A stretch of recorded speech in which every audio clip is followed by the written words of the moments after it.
தமிழகத்தினுடைய முதல்வருடைய ஆணைக்கேற்ப மதுரை மாநகராட்சி கிழக்கு தொகுதிக்கு உட்பட்டு இருக்கக்கூடிய பகுதியில் ஆனையூர் மற்றும் கண்ணனந்தல், மிளகரணை, நானாவளம் போன்ற திருப்பாலை போன்ற பகுதிகளில் பல்வேறு பணிகள் நடைபெற்றிருக்கிறது.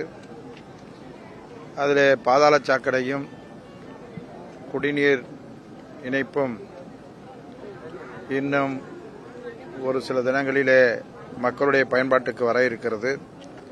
அதைத் தொடர்ந்து மக்களுடைய கோரிக்கையை ஏற்று அங்கன்வாடி கட்டடங்கள், ரேஷன் கடைகள், அதை போன்று இன்றைக்கு கிழக்கு தொகுதியில் பல்வேறு பணிகளை மக்களுடைய பயன்பாட்டிற்காக திறந்து வைக்கப்பட்டிருக்கிறது.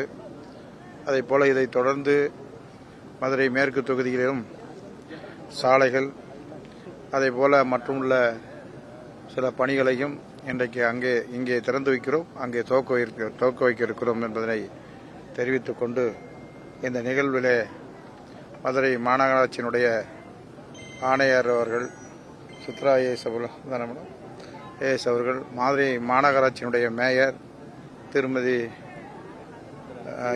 இந்திராணி பொன்வசந்த் அவர்கள், அதே போல மண்டல தலைவர் நம்முடைய வாசி சசிகுமார் அவர்கள், எங்களுடைய சோழவந்தான் சட்டமன்ற உறுப்பினர் அருமையண்ணன் வெங்கடேசன் மற்றும் உள்ள பாபு, இந்த வார்டு கவுன்சில் மற்றும் எல்லா பகுதி கழகத்தினுடைய செயலர் சசி அவர்கள், அதான் பாபு செல்வ கணபதி மற்றும் அதை போல மருதுபாண்டி எல்லோரும், மற்ற நிர்வாகிகள் எல்லாம் பொறுப்பாளர்களும், அதே போல மாநகராட்சியினுடைய அரசு அதிகாரிகள் அனைத்து தரப்பரோடு இந்த நிகழ்வு இன்றைக்கு திறந்து வைக்கப்பட்டிருக்கிறது. சித்திரை திருவிழாக்கு லட்சக்கணக்கான மக்கள் கூடக்கூடிய சூழ்நிலை நம்ம என்னென்ன விதமான பாதுகாப்பு நடவடிக்கைகள் எடுக்க எல்லா பாதுகாப்புலையும் மாவட்ட ஆட்சியர் தலைமையில் அனைத்து அதிகாரிகளும் நேற்று அழைத்து எல்லா பாதுகாப்புக்கான ஏற்பாடு குறித்து அங்கே ஆய்வுக் கூட்டம் நடத்தி அதற்காக முடிவு செய்திருக்கிறார்கள்.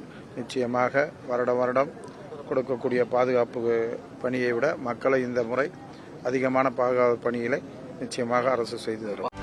செய்திகளை உடனுக்குடனும் துல்லியமாகவும் தெரிந்து கொள்ள சப்ஸ்கிரைப் பண்ணுங்க.